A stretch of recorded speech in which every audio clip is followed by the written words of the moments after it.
नमस्कार दोस्तों, हरित क्रांति देसी में आप सबों का स्वागत है। आइए दिखाते हैं आपको क्यों सूख रहे हैं पेड़ और यह एक अभिशाप है। यह एक पर्यावरण के लिए बहुत भारी संकट है और हम सभी का इस तरफ ध्यान देना अति आवश्यक है। वीडियो बनाने का विषय पेड़, प्रकृति, धरती और जल थल पर्यावरण को बचाना है। यदि वीडियो अच्छी लगे तो शेयर करें, चैनल को सब्सक्राइब करें और बेल आइकन का बटन ज़रूर दबाएं। दोस्तों, बारिश के मौसम में हम सभी यह ध्यान नहीं दे पाते हैं कि क्या पेड़ों को बारिश का पानी मिल रहा है। बहुत से ऐसे पेड़ हैं जिनको बारिश में भी पानी नहीं मिलता है और बाकी तो वर्ष में उनको पानी कैसे मिलेगा। जिस पेड़ को बारिश के समय सही तरह पानी मिल जाता है तो वह पेड़ अपने आप को पूरे वर्ष के लिए बचा पाता है और अपना पोषण इकट्ठा कर लेता है, क्योंकि बड़े पेड़ों को पानी के लिए कोई विषय नहीं है या कोई प्रावधान नहीं है या कोई योजना नहीं है। होता क्या है, जब पेड़ बारिश में भी पानी नहीं पी पाते हैं, यानी कि उसकी जड़ तक भी पानी नहीं जाता है, तो वह पेड़ वर्ष में कभी न कभी अपने प्राण त्याग देता है, सूख जाता है, मर जाता है। क्योंकि हर जगह हम जहाँ देखते हैं सीमेंटेड हो चुका है, कंक्रीट जंगल हो चुका है, तो पेड़ को पानी मिले कैसे। अब इस विषय को यदि आगे बढ़ाते हैं कि बारिश के समय में पेड़ को पानी कैसे मिले, तो हर पेड़ के आसपास जो मिट्टी का लेवल है वह उस एरिया के लेवल से गहरा होना चाहिए, जिससे कि उसके आसपास का सभी पानी उस पेड़ के पास इकट्ठा हो जाए और वह पेड़ अपना वर्ष भर का पानी पी सके। यानी कि जितना बड़ा पेड़ ऊपर होता है उतनी ही जड़ें गहरी ज़मीन में होती हैं। जब ज़्यादा मात्रा में पानी इकट्ठा होता है तो पेड़ की 20 फीट तक गहराई तक पानी जा पाता है। अब विषय यह रखते हैं कि बड़े पेड़ को पानी देने की ज़रूरत नहीं है। यह इस समय की बातें नहीं हैं, यह बहुत पुराने समय की बातें हैं, जब वाटर लेवल बहुत ऊपर होता था और आसानी से नमी बनी रहती थी, मिट्टी में पोषकता थी। अब वह नहीं बचा है। अब तो मशीनों से पानी ढूंढने के लिए बड़ा संकट है, बड़ा संघर्ष है। आप देखते हैं करोड़ों पेड़ हर वर्ष ऐसे ही सूख जाते हैं, ऐसे ही बलि चढ़ जाते हैं, क्योंकि यदि किसी पेड़ के अंदर पोषकता है, पोषण है, ताकत है, तो वह पेड़ छोटी मोटी बीमारी को भी झेल पाता है, छोटे मोटे दीमक को भी झेल पाता है, क्योंकि मौसम में भी बदलाव आता रहता है। यह एक बहुत गंभीर विषय है।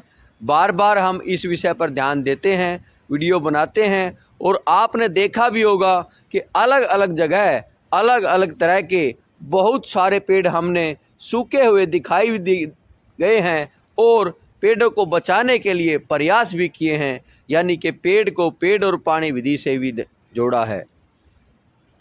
हम देखते हैं क्या पेड़ 6 वर्ष का हो गया है, 4 वर्ष का हो गया है और वह फिर सूख जाता है। जब पेड़ इतना मजबूत था, इतनी उसकी उम्र थी और इतना उसका तना हो गया था, तो सूखने का कारण क्या रहा। उसके सूखने का कारण यह जो पेड़ देख रहे हो, यह कम से कम 4 वर्ष का सहतूत का पेड़ है और इतना विशाल पेड़ है कि इसकी छाया और इसका फल अद्भुत रहा, खूब फल खाया, लेकिन अब पूरा सूख कर ठूंठ हो गया है। इसकी सभी शाखाएं सूख गई हैं और इतने मोटे तने का पेड़ आज इस दुनिया में नहीं है। यानी कि इसका जो आवरण था और इसने जो वातावरण को दिया वह अब आगे नहीं मिलेगा। यह एक बहुत दुख का विषय है। यह पेड़ आप देख पा रहे हैं पार्क में है और इसके आसपास कोई गमला नहीं है। दूसरा, यह पार्क का जो लेवल है वह रोड लेवल से बहुत ऊंचे है। आप ऊपर तक देख रहे हैं पूरा पेड़ सूख गया है। इसका सूखने का कारण यह पेड़ जहाँ है, यह पार्क का लेवल जहाँ रोड है, रोड से बहुत ऊंचाई पर है, यानी कि जब भी बारिश आई तो इसका पानी संपूर्ण फिसलकर चलकर रोड से बाहर निकल गया। इस पेड़ को पानी नहीं मिला। यदि बात करें तो कितनी भी बारिश हुई 1-2 फीट गहराई तक नमी गई। अब 1-2 फीट गहराई तक इस पेड़ की जड़ें 20 फीट गहरी हैं। आप बताएं, क्या इस पेड़ की जड़ों को पानी मिला? क्या इस पेड़ की जो गहरी जड़ें हैं, जो पोषण लेने वाली जड़ें हैं, जो बारीक जड़ें हैं, क्या वह पानी ले पाई? नहीं, बिल्कुल नहीं। यदि इस पेड़ को भरपूर पोषण यानी कि भरपूर बारिश का पानी मिलता तो यह पेड़ आज इस हालत में नहीं होता, यह पेड़ आज नहीं मरता और यह पेड़ जिंदा होता। अब विषय यही बनता है कि बारिशें कम होती हैं। यह बिल्कुल सही है, बारिशें भी कम होती हैं, लेकिन जितनी बारिशें होती हैं कम से कम उन बारिशों का पानी तो पेड़ पी पाएँ, उन बारिशों का पानी तो हम पेड़ों को पिला पाएँ। अक्सर देखा जाता, ये जो देख रहे हो आप, यह बिल्कुल लेवल इस रोड से यानी कि पेड़ के पास का जो लेवल है वह रोड से कम 1.5 फीट ऊपर है। यानी कि 1.5 फीट ऊपर इस पेड़ का लेवल है, तो यह कहाँ बारिश में पानी पी पाएगा? इस पार्क का पूरा पानी इस रोड से नीचे उतर जाएगा। और यह पेड़ सिर्फ इसके आसपास की जो घास है, घास को हरी देखकर हम यह न समझे, यह संतुष्ट ना हो कि इस पेड़ को पानी मिल रहा है। बिल्कुल ऐसा नहीं है। ऐसे बहुत सारे पेड़ हैं जो इस तरह मर जाते हैं। उसका कारण एक ही है कि उस पेड़ के पास ताकत नहीं है, उस पेड़ के पास भरपूर पानी नहीं है, और वह कारण रहा कि बारिश के समय में पेड़ों को पानी नहीं मिलता है। बहुत सारे पार्कों में देखा गया है, बहुत सारी जगहों पर देखा गया है, बड़े पेड़ों का विनाश बढ़ता जा रहा है और इस तरफ हम ध्यान नहीं दे पा रहे हैं, क्योंकि पेड़ बड़ा होने के बाद उसके बारे में सोचना बंद कर देते हैं। ऐसा अब नहीं है। पेड़ लगाकर उसको बड़ा करना, यह योजना 4-5 वर्ष की है, लेकिन जो पेड़ इतना बड़ा हो गया और वह पेड़ मर गया है तो वह कितनी हानि होगी, वह कितना पर्यावरण को नुकसान होगा, यह हम समझ सकते हैं। हम बार बार आग्रह करते हैं, बार बार प्रकृति प्रेमी इस पर कार्य भी कर रहे हैं, लेकिन यह एक अभिशाप होता जा रहा है। यह एक ये कहें कि प्रकृति के लिए एक संकट होता जा रहा है, ये कहें कि पेड़ों के लिए विनाशकारी है, तो यह सत्य वचन। इस पेड़ का तना आपने देखा, कम से कम पेड़ का तना 24-25 इंच मोटा हो चुका है और आज यह पेड़ मर चुका है। यह बड़ा दुर्भाग्यपूर्ण विषय है। आने वाले समय में हर वर्ष इनकी संख्या बढ़ती जा रही है और आने वाले समय में कितने पेड़ ऐसे नष्ट हो जाएंगे, क्योंकि पेड़ को शुद्ध वायु और शुद्ध जल बहुत ज़रूरी है, लेकिन शुद्ध वायु तो नहीं बची है, जल भी नहीं पेड़ को पीने को मिलता है। शुद्ध कहें या अशुद्ध कहें, पेड़ को जल नहीं मिलता है। बारिश का पानी अमृत है, बारिश का पानी सोना है।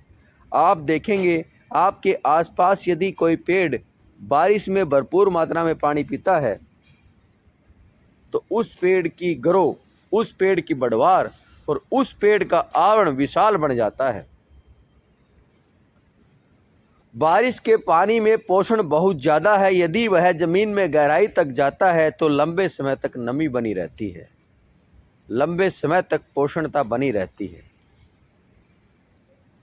अब ये कहें कि इसके लिए क्या किया जाए? आपके आसपास जितने भी पेड़ हैं, बारिश के समय में इस पर कार्य करें तो हम सभी पेड़ों में आसानी से गमला बना सकते हैं, या पेड़ रोड के किनारे है तो उसका लेवल रोड से गहरा कर सकते हैं। पेड़ के पास गमला बनाना बारिश में बहुत ही आसान है, क्योंकि ज़मीन गीली हो जाती है, मिट्टी फोली हो जाती है, ओली हो जाती है और आराम से यह कार्य कर पाते हैं। और जिसके पास पेड़ लगाने के लिए समय नहीं है, हम सभी मिलकर यदि इस विषय पर कार्य करें और यदि एक एक पेड़ भी ऐसे गोद लें तो बहुत सारे बड़े पेड़ों को हम बचा पाएंगे, बहुत सारे बड़े पेड़ों को हम आगे बढ़ने के लिए रख पाएंगे और अपने प्रदूषण को ख़त्म कर पाएंगे, ये कहें कि वायु को स्वच्छ बना पाएंगे। लेकिन इस तरह यदि सभी पेड़ रोड से ऊंचाई पर रहे और बारिश का पानी नहीं मिला तो आप देखेंगे एक एक करके बहुत सारे पेड़ सूख जाएंगे, क्योंकि यह जो कंक्रीट सतह बन चुकी है, यह जो कंक्रीट धरातल बन चुका है, यह पेड़ को पानी नहीं मिलने देता है। यह एक लैमिनेशन है, यह पेड़ के लिए अभिशाप है। अब हम गलियों को, रोडों को कैसे हटाएं? यह तो अपनी ज़रूरतें हैं, यह तो संसाधनों के लिए बहुत ज़रूरी है, लेकिन पेड़ जहाँ है, पेड़ के आसपास का लेवल, धरातल का लेवल, ज़मीन का लेवल और पेड़ के पास गमला, यह दोनों कार्य करके पेड़ को बारिश का पानी आराम से पिला सकते हैं। और यदि समय है तो वर्ष में बीच में भी हम पानी उसको देंगे तो वह पेड़ को लगेगा, पेड़ बढ़ेगा और पेड़ एक विशाल बनेगा। पेड़ को कभी भी पानी पिलाना अनावश्यक नहीं है, पेड़ को पानी पिलाना हमेशा आवश्यक है। कभी भी पिला सकते हैं, वह पिएगा और उसका असर आपको दिखाई देगा। तो दोस्तों, इस विषय को ध्यान दें और पेड़ों को बचाएं, प्रकृति को बचाएं, नहीं तो एक एक करके हमारे बहुत सारे पेड़ सूख जाएंगे और हम इनकी छाया, इनकी शुद्ध वायु और इनसे वंचित रह जाएंगे। धन्यवाद दोस्तों।